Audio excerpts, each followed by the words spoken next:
우리 선봉에 서는 용기, 선봉에 서는 용기라는 제목으로 하나님 말씀 증거하도록 하겠습니다. 우리가 TV를 보거나 영화 같은 걸 보면요, 공통적으로 등장하는 인물들이 있습니다. 이런 매체들 보면 꼭 등장하는 인물이 주인공이죠. 주인공이 잘생겨야 돼요, 그렇죠? 그래야 볼만 하잖아요, 그렇죠? 끝까지 보게 되기도 하고. 어떤 분들은 영화 스토리에 관계없이 그냥 주인공 얼굴 보려고 보는 분도 계시더라고요, 그렇죠? 잘생긴 사람만 보나요? 이쁜 사람도 보게 되죠. 우리 주인공 등장하는데 특별히 외국 영화를 보면요, 히어로라는 인물이 등장합니다. 히어로, 영웅이 등장하게 됩니다. 그래서 히어로 시리즈도 많이 개봉하죠. 우리 여름 시즌만 되면 이런 블록버스터 영화들이 많이 개봉되는데, 우리가 쉽게 접근할 수 있는 히어로는 누가 있습니까? 우리 세대 좀 나이 드신 분들은 슈퍼맨들 기억하시고, 슈퍼맨, 그쵸? 슈퍼맨도 있고 스파이더맨, 그리고 무슨 배트맨, 맨으로 많이 시리즈로 나왔던 것 같아요. 이 맨들이 얼마나 많은지 요새는 어떻습니까? 젊은 사람들이 즐겨보는 이 맨들을 많이 모아서 어벤져스라는 영화 만들었죠. 거기에는 뭐 누가 등장합니까? 네, 캡틴 아메리카, 그리고 토르, 헐크, 녹색 인간, 추시렉 닮은 헐크도 등장하게 됩니다. 이렇게 주인공들, 이런 히어로라는 주제를 갖고 많은 영화들 나오게 됩니다. 어벤져스 하니까 생각나서 좀 다른 얘기 할 건데, 이번 주에 저희 청년팀이 세 팀이 한 팀으로 통합됩니다. 그래서 팀 이름을 뭘로 할까 하다가 이 어벤져스에서 이름을 따갖고 아멘과 지저스, 예수님이라는 지저스라는 명칭을 따갖고 아멘저스라고 지을까 했는데 욕먹을 것 같네요. 어벤져스. 이렇게 사람들이 이렇게 히어로, 영웅들 좋아하는 심리가 무엇입니까? 영웅들이요, 등장하면 꼭 반대의 세력이 있어요. 악당들이 존재해요, 그쵸? 어떤 영화는 막 악당도 되게 잘생긴 사람들도 등장하고 그러는데, 악당들이 영웅을 방해하거나 세계를 정복하거나 우주 정복하려고 합니다, 그쵸? 그때마다 히어로가 항상 등장해서 이 모든 문제 해결해 줍니다. 그것을 대리만족하잖아요, 그쵸? 대리만족하고 또 미인도 등장하고 좀 특징들이 있어요. 그리고 항상 악당은 주인공을 죽일 수 있는 기회가 있는데 그 기회에 말이 하도 많아요. 그러다가 역전당하고, 항상 주인공이 승리하는 역전승의 모습이 있기 때문에 우리가 이런 히어로 영화는 그냥 믿고 보게 되는 것 같아요, 그렇죠? 그런데 오늘 사사기에 보니까요, 이 성경에 등장하는 영웅들과 같은 존재들이 있었어요. 처음엔 모세가 등장했었고 여호수아가 등장했었고, 그런데 어떻게 보면 이 사사시대에 하나님이 부르시는 인물이 다 사라져가는 시대를 보여주고 있어요. 오늘 본문 말씀을 통해서요, 이렇게 영웅들이 사라졌던 시기, 하나님께서 단 한 사람을 사용하셨는데 그런 사람이 사라졌을 때에 어떻게 우리가 나아가야 되는지 오늘 본문을 통해서 한 3가지 정도 살펴보려고 합니다. 첫째로는요, 내가 역사의 주인임을 깨달아야 한다라는 거예요. 1절 말씀 보겠습니다. 여호수아가 죽은 후에 이스라엘 자손이 여호와께 여쭈어 이르되 우리 가운데 누가 먼저 올라가서 가나안 족속과 싸우리까? 우리 1절에 보니까 여호수아가 죽은 후라는 연대기가 나옵니다, 그렇죠? 연대기를 밝히고 있다라는 거예요. 이스라엘 백성이 여호수아의 죽음에 대한 의미가 그만큼 컸다라는 거예요. 이스라엘 백성이 출애굽한 후에 광야까지는요, 모세가 이끌었죠. 모세라는 영웅이 등장했습니다. 또 가나안을 점령하는 건요, 여호수아의 몫이었기 때문에 이 여호수아가 죽었다는 것, 이스라엘 백성들에게 있어서는 어떤 의미가 있습니까? 정신적 지주가 무너지고 더 이상 이끌어갈 사람이 없으니까 다들 낙심하게 될 수밖에 없다라는 거예요. 우리 난공불락의 여리고성을 문드렸던 용장이 죽게 되었어요. 우리가 바라만 보고 우리가 이끌었던 이스라엘 백성들의 지도자를 쳐다만 보고 있었는데 이 사람이 사라졌다라는 거예요.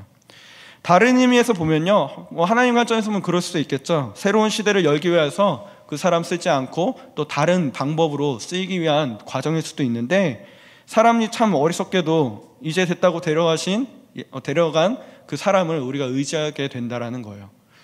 우리가 하나님께서 나를 통해서도 일하신다는 것을 잊어버리는 것이 사람이라는 겁니다. 오늘 하나님 앞에서 한 사람 한 사람 귀중합니다. 또 사람은 사라져도요, 하나님의 역사는 계속 진행되고 있잖아요, 그렇죠?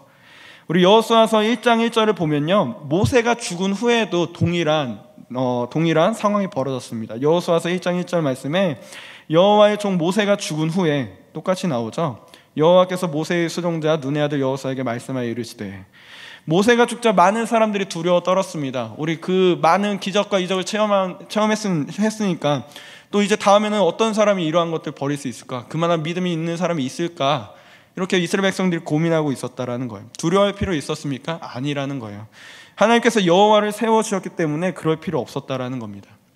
우리 한 시대를 풍미했던 영적 지도자들에게 의지만 해서는 안 된다라는 거예요. 오늘 본문이 보여주는 것은요, 그런 시대에 하나님께서 쓰시는 사람도 있지만 우리 각자 한 사람 한 사람에게 주시는 마음, 우리 자립할 수 있는 마음을 오늘 보여주고 있습니다. 우리 영적인 책임은 누가 지고 가는 겁니까? 한 사람이 지고 가는 게 아니에요. 내가 지고 가는 거예요. 우리가 이제는 내가 주역이 되는 시기가 왔다라는 겁니다. 우리 고성선교 때 선교회 팀장님들 많이 쓰임 받았죠. 혹이나 준비위원장들, 준비팀들, 우리 많은 인물들이 쓰임 받았습니다. 우리 특별한 일들에 많이 쓰임 받는데 그 이후에 우리 삶의 현장을 돌아왔을 땐 누가 쓰임 받아야 돼요? 직장 같은 데 다니면 내가 사역자가 돼야 되잖아요. 그렇죠? 내가 그 일을 감당해야 되잖아요. 결국엔 내게 주신 사명 내가 감당해야 된다라는 거예요. 우리 특별히 선교지에서는 팀장들, 준비위원장들 이런 사람들이 쓰임 받겠지만 결국 현장에 와서 삶의 현장에서는 내가 쓰임 받을 수밖에 없다라는 겁니다. 중국 교회가 부흥할 수 있는 원동력 어디 있었습니까? 과거에 공산당이요 하도 억제가 심했을 때가 있었어요. 그때 하나님께서 공산당을 사용하셨다는 걸 볼 수 있어요. 교회 지도자가 생길만 하면요 다 잡아가뒀어요. 그러다 보니까 성도들이 어떻습니까? 그 뜨거운 지하교회에 있던 성도들이요 도망가지 않고요 역설적이게도 자신이 지도자가 돼야겠다는 마음을 품었다 그래요. 그런 의식을 갖게 되니까 누가 잡혀가도 상관없었어요. 왜 그렇죠? 잡혀간 그 자리에 자신이 들어가게 됐으니까요. 항상 성도들은요 항상 잡혀갈 준비, 지도자의 자리에 설 준비, 이 두 가지를 하고 있었다 그래요. 그래서 이 사람 이끌러가면은 다음 누가 하자, 이렇게 로테이션으로 돌아갔다 그래요. 그래서 전 성도가 주인의식으로 무장하고 나니까 아무리 고난과 핍박이 있다 할지라도 교회가 살아날 수 있는 원동력이 되었다는 거예요. 오늘 여호수아가 본문에 죽었지만 하나님 사역 계속 일하고 있어요. 하나님 사역 계속 진행되고 있죠. 그분이 누구를 통해서 일하십니까? 오늘 바로 나를 통해서 일하신다라는 거예요. 오늘 바로 이 시간에 우리 여기 믿음의 성도님들 모인 한 사람 한 사람이 하나님의 역사 속에서 하나님께서 쓰임받는, 하나님께서 쓰시고자 하는 사람인 것을 기억하시기 바랍니다. 오늘 우리가 기도하는 방향, 말씀으로 이끌림받는 그 길대로 우리가 쓰임받게 된다라는 거예요. 오늘 하나님께서 하나님 앞에서 우리가 이 마음을 품고 하나님 일하실 때에 우리가 달려갈 수 있는, 사도와 같은 모습으로 달려가서 뛸 수 있는 우리 주역되는 인생 되길 소망합니다. 두 번째로는 선봉에 서라는 말씀이에요. 선봉에 서라. 2절 말씀 보도록 하겠습니다. 여호와께서 이르시되 유다가 올라갈지니라, 보라 내가 이 땅을 그의 손에 넘겨주었노라 하시니라.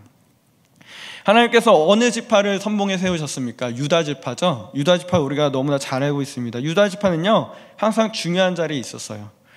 우리 민수기에 보면 이스라엘 12지파의 그 행진도가 나오죠. 행진하는 모습이 나옵니다. 항상 선봉에 서는 지파가 유다 지파예요.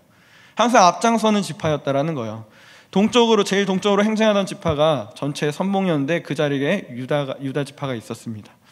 모세가 여호수아가 죽은 다음에도 오늘 본문에 보니까 누구 보고 앞장서라고 해요? 유다를 보고 앞장서라고 해요. 그만큼 중요한 일을 맡기셨다라는 거예요. 우리 매 순간마다 맨 앞에 서서 유다 지파가요 이 저돌적이고 적극적인 지파라는 것을 우리가 알 수 있습니다.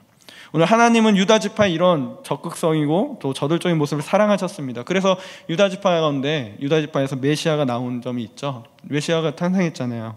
우리 유다 지파가 이런 굳은 일들, 때마다 자기가 힘든 일들 스스로 앞서 나가니까요 하나님께서 이런 것을 귀하게 보셨다라는 겁니다. 오늘 여호수아를 보면요 유다 지파의 족장이 누구였습니까? 갈렙이었죠. 여호수아에서 나오는 갈렙이 있습니다. 이스라엘이 가나안에 들어와서 모든 것을 다 정복했습니다. 그런데 마지막 한 군데 정복을 못했어요. 바로 헤브론 산지였어요. 헤브론 산지.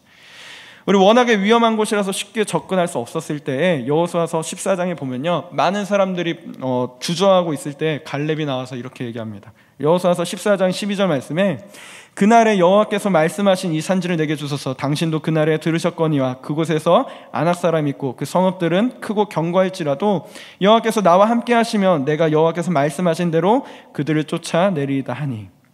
이때 갈렙의 나이가 85세였습니다. 젊은이 아니죠. 나이 많은 노인이었습니다.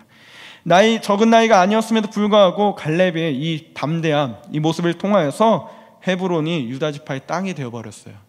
그가 믿고 따라갔던, 우리가 믿고 따라갔던 제일 앞장서서 뛰어가니까요, 결국엔 이 헤브론 땅이 나중에 다윗에 의해서 수도가 되죠.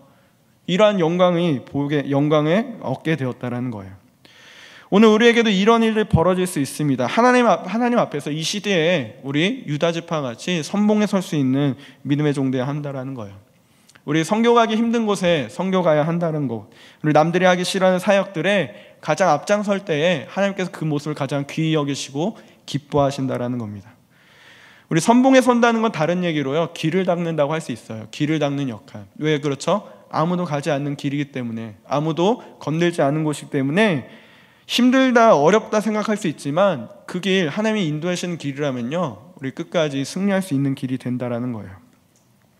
오늘 하나님이 어떻게 움직이실지, 무엇을 좋아하실지 살피면서 선봉에 설 때에 하나님께서 그 사람 사용할 줄 믿습니다. 메시아가 등장했던 우리 유다 지파처럼 하나님께서 귀하게 보시고 끝까지 쓰임받을 줄 믿습니다. 오늘 우리 선봉에 서야 합니다. 선봉에 서는 사람만이 길을 뚫고 승리할 수 있습니다. 우리 위험할 것 같지만 선봉에 선 사람이 마지막까지 살아남았습니다. 왜 그렇습니까? 우리 쉽게 얘기를 들면, 예를 들어서 우리 기러기들이 이동할 때 가장 앞장서는 기러기가 있어요. 그 기러기는 어떤 역할을 합니까? 가이드를 해주는데, 기러기 떼를 인도하는데 바람을 가장 많이 맞아요. 그렇죠? 그리고 가장 앞장서니까 많이 힘들어요. 지치기도 합니다. 그런데 이 가장 선봉에 선 기러기가 그 때의 방향을 좌지우지한다라는 거예요. 우리가 선봉에 서서 하나님 사역을 이끌어갈 수 있는 영적 지도자에게 소망합니다. 우리가 하나님만 의지하고 하나님의 그 기뻐하시는 모습들을 바라보고 나아가는 선봉에 서는 믿음의 동역자들에게 소망합니다. 우리 마지막으로 살필 것은 동역의 중요성이라는 거예요. 3절 말씀에 보니까요, 유다가 그의 형제 시므온에게 이르되 내가 제비 뽑아 얻은 땅에 나와 함께 올라갔어서 가나안 족속과 싸우자. 그리하면 나도 내가 제비 뽑아 얻은 땅에 함께 가리라 하니 이에 시므온이 그와 함께 가니라. 우리 유다가 선봉에 서고요, 혼자 가지 않았다라는 겁니다. 혼자 가지 않고 동역자를 구했습니다. 이것이 바로 능력이 되었다라는 거예요. 오늘 하나님께서 우리에게 동역자와 함께 일하시길 원하세요. 우리 예배에 나오는 것도 중요하지만 시간이 가면 갈수록 내 주변에 함께하는 사람들이 있어야 돼요. 함께 예배드리는 사람이 있어야 한다는 겁니다. 나의 시므온이 누구인지 찾아 데리고 와야 되고, 기도도 혼자 하는 것이 아니라 함께 기도할 수 있는 동역자들 불러야 한다는 거예요. 우리 철야 2부 때 얼마나 외롭습니까? 그렇죠? 혼자 와서 기도하기 힘들잖아요. 그때 함께하는 기도의 동역자 한 사람, 두 사람 있다면 더 뜨겁게 기도할 수 있다는 겁니다. 오늘 모세가 기도할 때 좌우에 아론과 홀의 도움 받았죠. 도움 받았을 때 끝까지 승리했습니다. 도움 받지 못했을 때는 우리 질 때도 있었지만은 결국엔 함께 동역하는 것에서 승리했다라는 거예요. 우리 영적 전쟁에서 절대적으로 동역자들 필요합니다. 홀로 가면 너무 힘들다라는 거예요. 우리가 모기가 모이면요, 천둥 소리 난다 그러죠. 그리고 모기가 떼져 모여 있으면 천둥 소리 난다 그래요. 그리고 더 많이 모이면요, 사람 고막도 찢을 수 있을 만큼의 소리가 난다 그래요. 개미도요, 이렇게 모이면요, 동물도 잡아먹어요. 아세요? 개미가 동물 막 귀 속에 들어가서 죽이고 하여튼 그런 게 있어요. 이거 잘 모르시나요? 그 개미 내용, 최근에 목사님이 개미에 대한 이야기도 해주셨었는데, 어떻게 보면 개미가 모이면 사람도 죽일 수 있어요. 그렇죠? 그리고 계속 모이기만 하면요, 그것이 능력이 된다라는 거예요. 히브리서 10장 25절, 우리가 잘 아는 말씀인데, 모이기를 패하는 어떤 사람들의 습관과 같지 말고 오직 권하여 그날의 가까움을 볼수록 더 그리하자. 우리 성경 말씀에 뭐라고 나오죠? 모이라고 그러죠. 흩어지라는 얘기 없습니다. 우리 마지막 때가 되면요, 마귀가요, 하나님의 교회를 약화시키게 하기 위해서 성도들을 다 모이는 것을 방해한다라 그래요. 그런데 그 대책으로 이 말씀 주셨습니다. 마지막 때가 되면요, 모이기가 싫어하는데 성경 말씀에서는 자꾸 모이라 그래요. 믿음의 동역자들이 모이고 또 항상 힘쓰라고 이야기합니다. 우리가 인터넷 예배라든지 이렇게 화상 예배 이런 모습, 모이기 싫어하는 사람들이 되게 좋아하잖아요. 그렇죠? 모이기 교제하기 싫어하는 사람들, 이런 사람들 어떻습니까? 잘 쓰임받기 힘들다라는 거예요. 오늘 모이기를 힘쓰는 교회가 승승장구할 수 있습니다. 오늘 이스라엘의 가나안 정복이 보여주는, 시사하는 바도요, 모였기 때문에 가능했다라는 겁니다.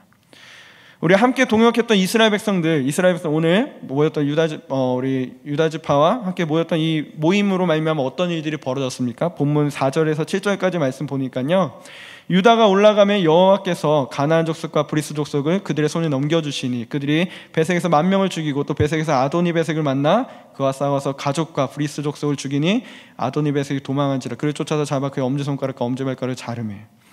아도니 베섹이라는 왕이 나오죠. 약한 왕이 아니었어요. 그가 어떤 왕이었습니까? 다른 70인의 왕을 죽이고 70개 나라를 정복했던 왕이에요. 77이라는 숫자가 완전한 숫자잖아요, 성경에는. 그러니까 엄청 강력한 왕이었는데도 불구하고 유다와 시므온이 올라가니까요, 아도니 베섹을 박살을 냈어요. 그만한 능력 어디 있었어요? 함께 동역할 때 능력이 있었다라는 거예요. 우리 8절에 보니까요, 또 유다 자손이 예루살렘을 쳐서 점령하여 칼날을 치고 그 성을 불살랐으며, 결국엔 예루살렘 성까지 점령하게 됩니다. 함께 동역할 때 가능했다라는 거예요. 하나님 앞에서 내가 우리 역사의 주인의식이라는 걸 가지고 올라갔고, 또 선봉에 서는 정신이 있었는데 마지막으로 동역하는 함께 일하는 정신을 잃지 않았을 때에 끝까지 승리하게 되었다라는 거예요. 오늘 본문 말씀을 통하여서 우리가 이러한 모습들 닮아갔으면 좋겠습니다. 히어로들, 영웅들이 다 사라져가는 이 시대에 하나님께서 나를 통해서 사용하신다는 걸 기억하시고, 우리 함께 말씀을 기억하면서 우리 기도하는 시간 가졌으면 좋겠습니다. 이제는 우리가 과거에 매이거나 또 과거에 일했던 것들, 하나님께서 한 사람을 사용해서 일하였던 것들을 물론 은혜 주셔서 가능했습니다. 그렇죠? 그렇다고 해서 거기만 의존해서는 안 된다라는 거예요. 오늘 본문을 통해서 알려주시는 겁니다. 우리 첫째로는 역사의 주역은 내가 되어야 된다는 것을 기억하시고 그것을 놓고 기도하시고, 또 우리가 어떠한 힘든 일이고 어려운 일이 있다 할지라도 가장 앞장섰을 때 하나님께서 그것을 가장 기뻐하셨다는 걸 기억하시고, 우리 마지막으로 독주하는 것이 아니라 우리 겸손한 마음으로 함께 동역하는 우리 동역자들 만나서 함께 뛸 때에 최후 승리 얻은 모습, 이것을 기억하고 우리가 함께 기도했으면 좋겠습니다. 우리 찬양하겠습니다. 이산지를 내게 주소서 함께 찬양하고 말씀을 기억하고 우리 기도하는 시간 갖도록 하겠습니다. 이산지를 내게 주소서.